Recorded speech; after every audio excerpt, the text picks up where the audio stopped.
dar o início aqui na nossa mensagem, você pode abrir em João 14, 16 e 17. Meus queridos, é um prazer poder estar em mais um pedacinho da Igreja do Evangelho Quadrangular aqui no Brasil. E nós estamos hoje falando sobre a segunda doutrina cardinal, doutrina importante do Evangelho Quadrangular, que é a segunda doutrina.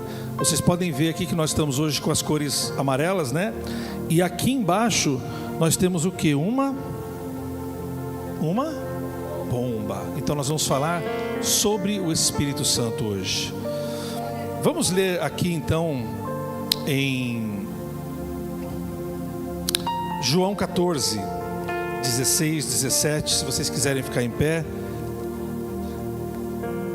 Diz assim: e eu pedirei ao Pai, e Ele lhe dará outro Consolador, a fim de que esteja com vocês para sempre. É o Espírito da verdade, que o mundo não pode receber, porque não o vê, nem o conhece. Vocês o conhecem, porque Ele habita com vocês e estará com vocês. Amém? Dê uma salva de palmas, vamos sentar, em nome de Jesus. Meu querido, nós estamos aqui falando sobre a doutrina quadrangular. E a visão de Ezequiel no capítulo 1 traz uma visão com alguns rostos estranhos. É uma visão muito difícil, talvez é a mais complexa visão que nós temos na Bíblia. Porque por mais que nós tenhamos a inteligência artificial, e eu vejo às vezes as pessoas tentando desenhar Ezequiel 1, e é impossível, porque ali nós temos uma visão grandiosa, ao mesmo tempo terrível, de meter medo na gente mesmo. Que são aqueles rostos, que são aqueles animais, aqueles seres. E o rosto de leão representa Jesus Cristo, o batizador no Espírito Santo. A nossa fundadora, a Aimee Semple McPherson, ela fez uma correlação na sua visão entre Ezequiel e os 4 evangelhos e o ministério de Jesus. E a correlação hoje, irmãos, é com o evangelho de João, que retrata Jesus como Filho de Deus. João ali, ele é retratado como Filho de Deus, e o símbolo do batismo com o Espírito Santo que nós temos nos nossos símbolos, em tudo que vocês vão colocar no carro, no celular, nós temos a pomba. E por que a pomba, irmãos? Quando Jesus estava sendo batizado no Jordão por João Batista, e quando ele sai da água, uma voz vem do céu: este é meu Filho amado, em que me alegro, me comprazo. A ele ouvi. E aí desce sobre Jesus uma pomba. Então um dos símbolos do Espírito Santo, às vezes você ouve falar sobre fogo, também é sobre vento e sobre uma pomba. É por isso que a pomba está representada aqui, e é o símbolo do batismo com o Espírito Santo. Nós acreditamos que o Espírito Santo, o batismo com o Espírito Santo, é um complemento vital para a sua vida. Muitas pessoas ainda não tiveram a oportunidade de falar em línguas, mas isso, irmãos, dá uma diferença muito grande na nossa vida. Por quê? Porque a Bíblia diz que nós não sabemos orar da maneira correta. E é por isso que o Espírito Santo vem ao nosso auxílio. Porque tem momentos que nós não sabemos o que nós vamos falar. Então por isso, irmãos, esses símbolos, e o ouro amarelo que vocês estão vendo aqui, o ouro significa o fogo do Espírito Santo. Agora, essa é a nossa doutrina com os símbolos, para que você entenda o que é realmente uma doutrina bíblica. Doutrina bíblica, irmãos, não é você se vestir assim ou assado, ou você usar tal roupa comprida. Doutrina bíblica não é isso. Doutrina bíblica são preceitos e dogmas extraídos da palavra de Deus. Então nós podemos dizer com orgulho que nós somos a Igreja do Evangelho Quadrangular, porque este Evangelho está aqui nos 4 evangelhos e também na visão de Ezequiel. Quem pode dizer amém?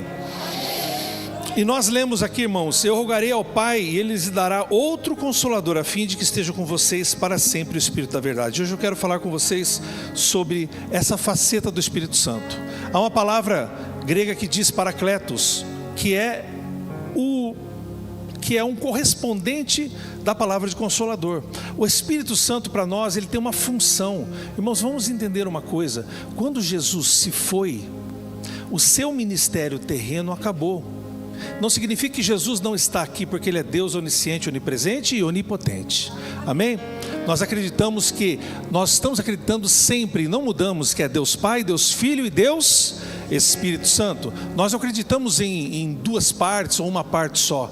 Nós acreditamos que são 3 pessoas que têm caráteres muito parecidos e que têm funções parecidas: Deus Pai, Deus Filho e Deus Espírito Santo. E quando Jesus vai deixar os discípulos, ele diz assim: eu vou mandar para vocês outra pessoa. E eu quero dizer uma coisa para você: se você toca a sua vida de crente sem a presença do Espírito Santo, você está tremendamente encrencado. Porque nós podemos ter uma igreja linda como essa, com um telão. Gostei do carpete, me passa o nome do rapaz, tá? Gostei de tudo. Já conheço a igreja está mais linda ainda. Mas se nós tivermos essa banda e tudo mais que a gente possa colocar aqui, sem a presença do Espírito Santo, esse é um prédio morto, sem vida. Mas nós acreditamos que o Espírito Santo está fazendo uma obra aqui na Igreja da Penha. Porque Ele promete que nós não ficaríamos sozinhos. Nós não estamos só. Irmãos, muitas vezes o exército americano na Segunda Guerra, você gosta da Segunda Guerra? Tem cara. Na Segunda Guerra eu gosto muito, eu leio muito, pastor, sobre a Segunda Guerra, vejo os filmes documentários. E aquele Band of Brothers, alguém já viu aquela série? Um grupo de irmãos, ou na verdade é uma gangue de irmãos o nome, né? Em inglês não tem uma tradução tão precisa. Mas aquele exército americano, eles cantavam lá nos Estados Unidos, correndo quilômetros e quilômetros, eles cantavam assim, uma palavra indígena, e dizia assim: nós estamos sozinhos, porque eles foram treinados para ser abandonados na Europa, sozinhos, lutando contra os alemães. Mas eu quero dizer para você, nós não estamos sozinhos. Nós temos a palavra do Consolador, o Espírito Santo. E Jesus é muito claro: eu vou embora. Filipe diz assim: Senhor, para onde vais? Nós não sabemos o caminho, mostra-nos o Pai. Filipe, quem me vê a mim, vê ao Pai. Faz 3 anos e meio que nós estamos juntos, Filipe, e você quer que eu te mostre o Pai fisicamente? O único que viu ao Pai é o Filho, e eu e o Pai somos um, assim como eu quero que vocês comigo sejam um só. E quem dá esse selo, irmãos, é o Espírito Santo de Deus, para mudar a sua vida cotidiana. Eu não sei se eu sou filho de uma pastora da velha guarda da Quadrangular. Ela vai fazer dia 29 de novembro agora, e no dia 1º, eu estou convidando, um dia eu vou conseguir te levar lá. Mas dia 1º de dezembro, o pastor Toninho estará lá, o Jefferson, o Carlos César, eles vieram aqui, né? Esses dias eu vi as fotos, eles estarão lá para comemorar os 80 anos de minha mãe. E eu digo assim que a minha mãe, eu digo na mensagem, hoje eu prego para ela. Ela tem um ministério de mais de 50 anos, só em Chavantes, na megalópole, que tem mais de 12 mil habitantes. Não dá um quarteirão da Zona Leste, irmãos. Não dá um quarteirão. Na verdade, não dá um setor do estádio aqui pertinho, né? Não dá um setor. Mas, irmãos, eu ouvindo e pregando ali, eu tenho o exemplo de minha mãe, que é uma pessoa extremamente movida pelo Espírito Santo. E a minha mãe não teve oportunidade de estudar além do 4º ano primário. Para os mais antigos sabem o que eu estou falando, né? A 4ª série primária, ela só estudou até aí. Acho que muitos de vocês, seus avós ou até vocês, não estudaram muito mais do que ginasial ou alguma coisa assim. E a vida dela é pautada pelo Espírito Santo. E aí eu vou dizer uma coisa para vocês: o Espírito Santo, ele não vai se derramar apenas aqui na igreja, onde os irmãos vão cair, vão sair rolando, maravilha, vão sair dançando. Isso é uma expressão também da presença da Shekinah de Deus, através do Espírito Santo em nós. Eu quero dizer para você, Jesus prometeu um Consolador, aquele que estaria ao nosso lado, advogando, consolando e nos orientando. E eu, pastor Antônio, nós estamos preparando uma surpresa para ela. Um vídeo com as fotos dos 43 anos de ministério em Chavantes, mais os 80 anos de vida. Então vai ter foto desde quando ela nasceu na fazenda, aquelas coisas bem caipiras assim, né? Tem algum caipira aqui, irmãos, além de mim? Você é caipira também? Tem? Que beleza. Olha lá, tem caipira. São Paulo recebe os caipiras, né? E eu cheguei no quarto dela e disse assim: mãe, separa umas fotos que nós vamos fazer uma surpresa, a senhora não pode ver. Vou fazer uma montagem, uma música bonita, todo mundo vai chorar, inclusive Toninho, porque essas histórias são incríveis. Separa umas fotos, e quando eu abri a porta assim, ela estava separando fotos. E ela fez assim: olha como é que ele é. Ele me falou de manhã que era para separar fotos. Sabe o que isso quer dizer, irmãos? O Espírito Santo, Ele está falando com a gente em todos os minutos da nossa vida. Não é só numa grande cruzada, não é só num grande show, numa grande banda, um grande pastor, um evangelista. O Espírito Santo está a cada segundo falando comigo e com você. E em João 16:8 diz assim: quando Ele vier, convencerá o mundo do quê? Do pecado, da justiça e do juízo. Sabe uma das coisas mais incríveis que eu digo na igreja? Que o maior milagre não é... Esse ano, irmãos, nós estivemos lá em Chavantes. A cidade é muito pequena e eu moro em Ourinhos, que é uma cidade maior, né, de 120 mil habitantes. E ali é a UTI da região. Então muitas pessoas da nossa igreja foram para lá. Um dos jovens cresceu com a gente, mas se desviou e virou alcoólatra. E ele virou alcoólatra e estava amarrado na UTI esse ano. Eu cheguei lá, Rafael também, e olhei para a nossa enfermeira que trabalha lá, mas é da nossa igreja. Ela fez assim, eu falei: e o médico? Estava amarrado, inchado. Irmãos, eu confesso que pastor tem dúvidas também, não tem, pastor? Pastor tem dúvidas. E eu cheguei ali, olhei o Rafa inchado, amarrado. Ele já estava com comprometimento cerebral, inchado da bebida, das drogas. Cresceu com a gente, mas se desviou. E eu não sabia o que eu orava, irmãos. Eu coloquei a mão nele e falei: Rafa, eu ministro a cura sobre você, mas se você estiver aqui, que o Senhor te encontre no caminho. Irmãos, hoje ele está lá de cabelo cortado, com o emprego arrumado. E ele tremia quando eu chamava ele para oração, porque as pessoas, se você tem contato com alcoólatras, existe aquele tremor. Alguém já viu isso, irmãos? Um alcoólatra tremendo todo o corpo assim? Alguém já viu isso de perto? A pessoa treme, parece um Parkinson, alguma coisa terrível. Ele chega lá na oração agora assim. E eu digo lá assim: ei, Rafa, estava morto e reviveu. Aí, se isso não é suficiente, um dos nossos homens lá de 54 anos teve um problema pulmonar, foi parar na UTI. Eu cheguei, olhei, o médico fez assim. Coloquei a mão sobre ele e falei: Senhor, eis aqui o teu servo. É o final dele? Se for o final, faça com que ele se acerte certinho com o Senhor. Porque enquanto eles estão ali, eu nunca, irmãos, graças a Deus, precisei de uma UTI. Nunca estive sedado. Talvez alguns de vocês aqui já tenham passado por isso, estar sedado. Mas enquanto ele estava sedado, o Espírito Santo falava o coração. E hoje ele estava lá no culto da manhã. Eu perguntei: você me ouvia? Ele falava: não. Mas eu ouvi e senti a minha vida passar na minha frente, rapidamente. E quando ele acordou, eu estava do lado dele. E ele falou: eu quero uma gelatina. Então nós providenciamos uma gelatina para ele. Hoje ele está lá, 2 filhos, e não morreu. O último dos nossos irmãos que se batizou. Eu quero dizer uma coisa para você, irmão. Você que ainda está sofrendo com vícios, não desista. Tem pessoas que se batizam nas águas e demoram às vezes anos para se libertar de vícios. Mas eu quero dizer uma coisa bem forte para você.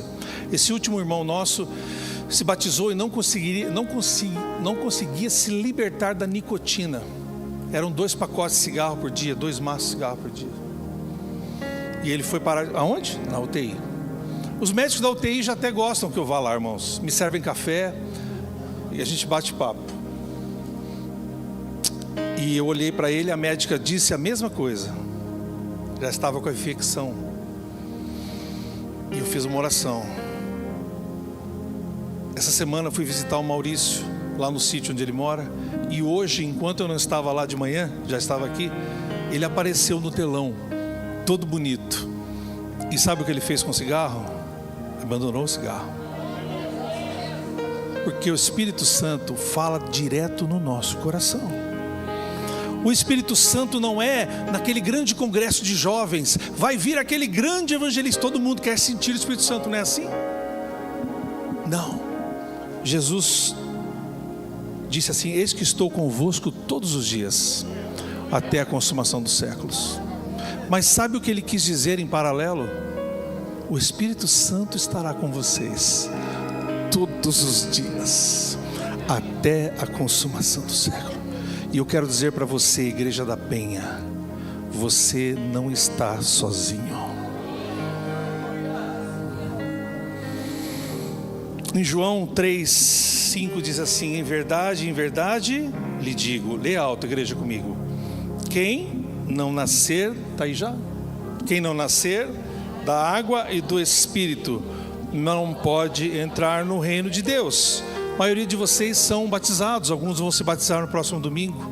Mas há uma coisa aqui, irmãos, que se você não deixar a sua velha natureza para trás, o Espírito Santo não consegue fazer uma obra em você.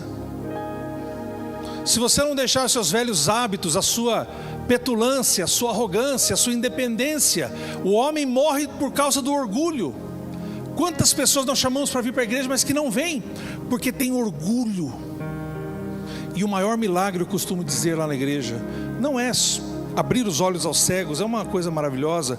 Ressuscitar as pessoas é uma coisa maravilhosa. Muitos milagres eu já vi e presenciei esses da UTI, pessoas que estavam condenadas. Mas o maior milagre é quando Jesus transforma o coração de um ser humano. Você quer ver uma coisa? Quem era você antes de pisar aqui? Qual era a sua ficha corrida? Aí tem uma coisa para dizer para vocês. Parece que filho de pastor não tem uma ficha corrida, né, irmãos? Mas filho de pastor também tem. Porque dentro do coração do filho de pastor há todos os pecados que estão disponíveis para o ser humano: a arrogância, o ódio, a amargura, a prepotência, a soberba. Nós, não é porque somos filhos de pastores com uma carteirinha, é que nós estamos isentos do pecado. Mas onde abundou o pecado, superabundou a graça. E o Espírito Santo, irmãos, produz um fruto. Quantos de vocês aqui gostam de mexerica? A mexerica, ela tem vários. O fruto do Espírito é a mexerica, e os seus gomos são o que nós vamos ler agora. Coloque aí para nós. Mas o fruto do Espírito é, tem aí? Que é Gálatas 5:22. Coloque para nós. Mas o fruto do Espírito é, diga, igreja: amor, paz, longanimidade, benignidade, bondade, fé, mansidão. E sabe o que Paulo diz? Contra estas coisas não há lei.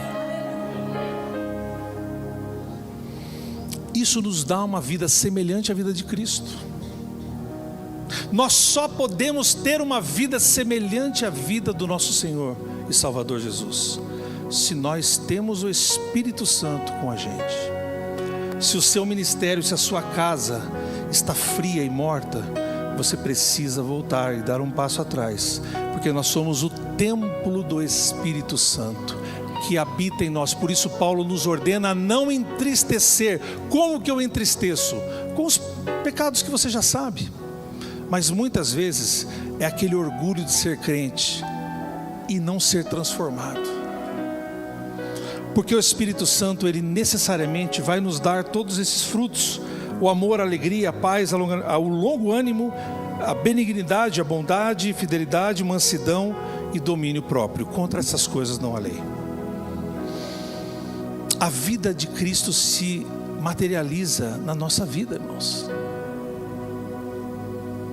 Você pode ter tudo, você pode tentar pregar das formas mais diferentes, mas se você não fizer isso no poder do Espírito Santo, a sua vida está fadada ao fracasso.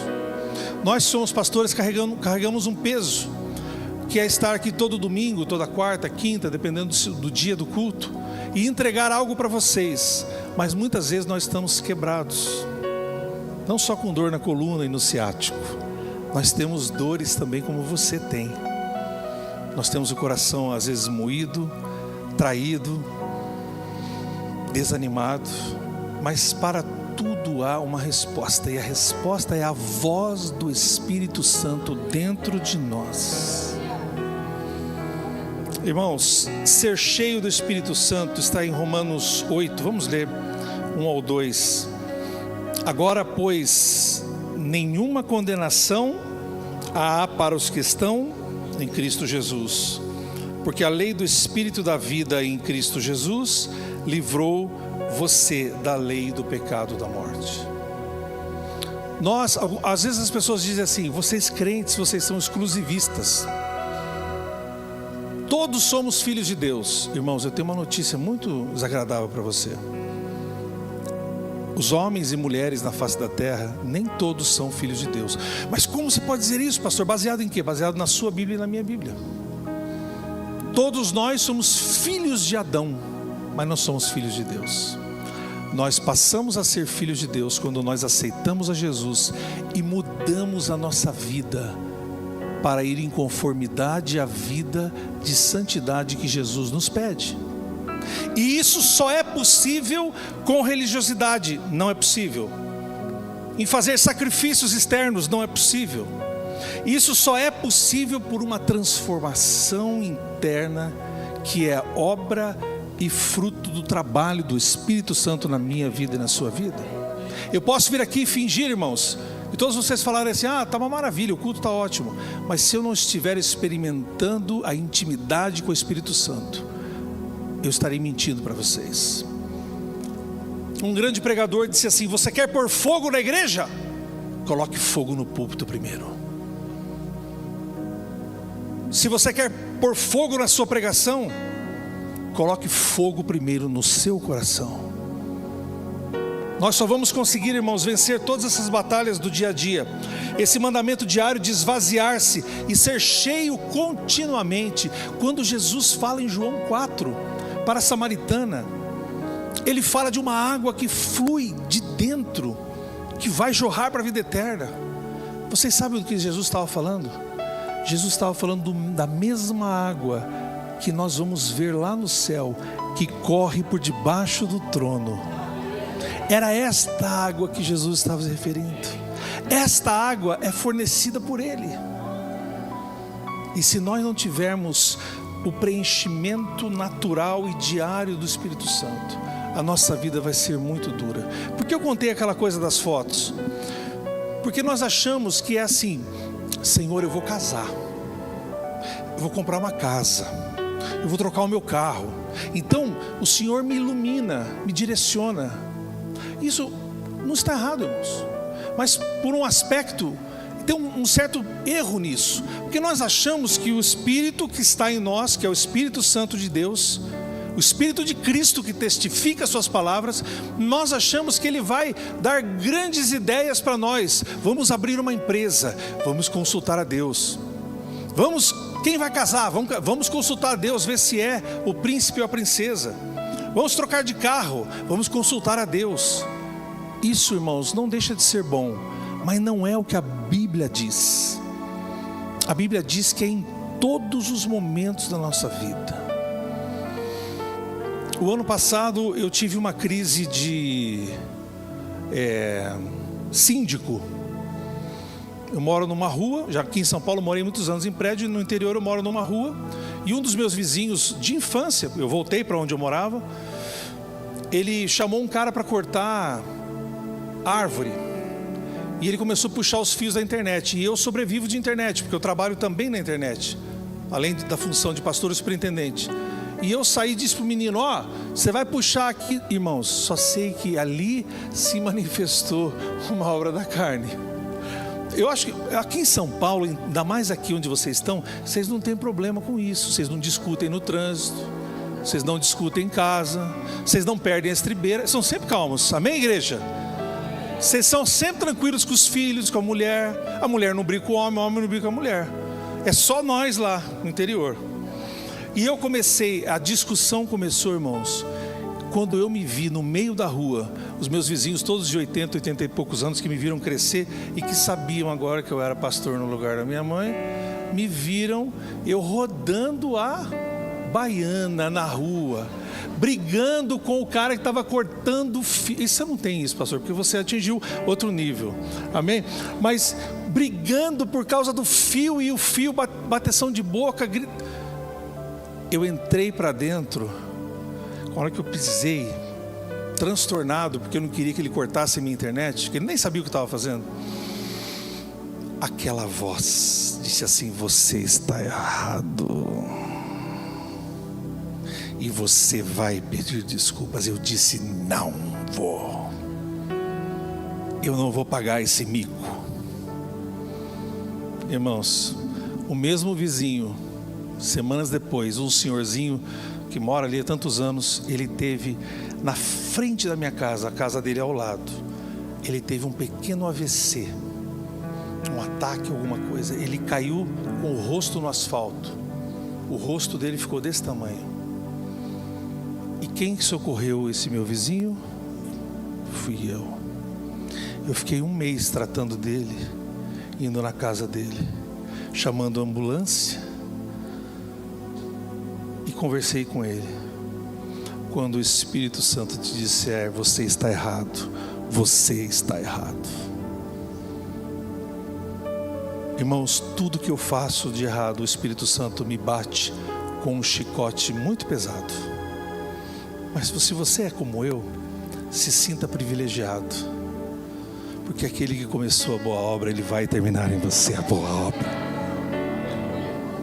E nós achamos que quando nós vamos deitar, às vezes, irmãos, eu acordo às 3 da manhã. Não sei se só sou eu, mas você de vez em quando acorda. Tum! E aquela irmã, aquele irmão que está me dando trabalho na igreja, aparece quem na minha mente? Aquele irmão e aquela irmã. Que nós, pastores, irmãos, nós somos carne que nem você. Amém ou não amém? Nós também temos coração e sangue. E todas as vezes que eu falo assim: meu Deus do céu, aquela mulher de novo, de madrugada aparece aquela mulher na minha mente. E o Espírito Santo diz assim, em João 21, Pedro, tu me amas? Sim, 3 vezes. Apacenta as minhas ovelhas.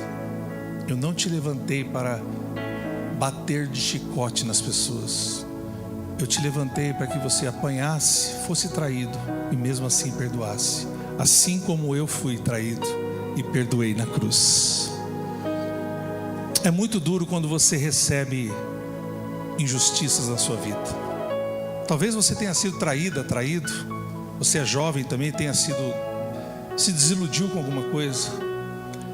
E quando nós somos traídos, ou quando nós somos irritados e pressionados, a nossa carne pede para que nós nos vinguemos o mais rápido possível. E trabalhando o meu temperamento, eu sempre lembro de um texto que Deus diz que a minha é a vingança. Portanto, irmãos, não se vingue. Eu nem sei porque eu estou dizendo isso, mas não se vingue. Não faça justiça com a sua própria mão. O mesmo Deus que opera a prova, Ele vai te dar a grande libertação. Por isso, meu querido, viver no Espírito é você subjugar a carne. Demônios, eles obedecem hierarquia. Eu não sou nada perto de um espírito maligno, mas aquele que está em mim é maior do que aquele que está no mundo. E diz para elas: irmãs, demônio obedece hierarquia e vai embora, mas a carne, nós precisamos subjugá-la, porque a carne não aceita ordens. É por isso que Paulo disse: eu esmurro meu corpo, subjugando a minha carne. se você não mortificar a sua carne sempre vai sufocar a voz do Espírito. Mas eu estou falando com uma igreja que vai cada dia mais sufocar a carne para que o Espírito apareça.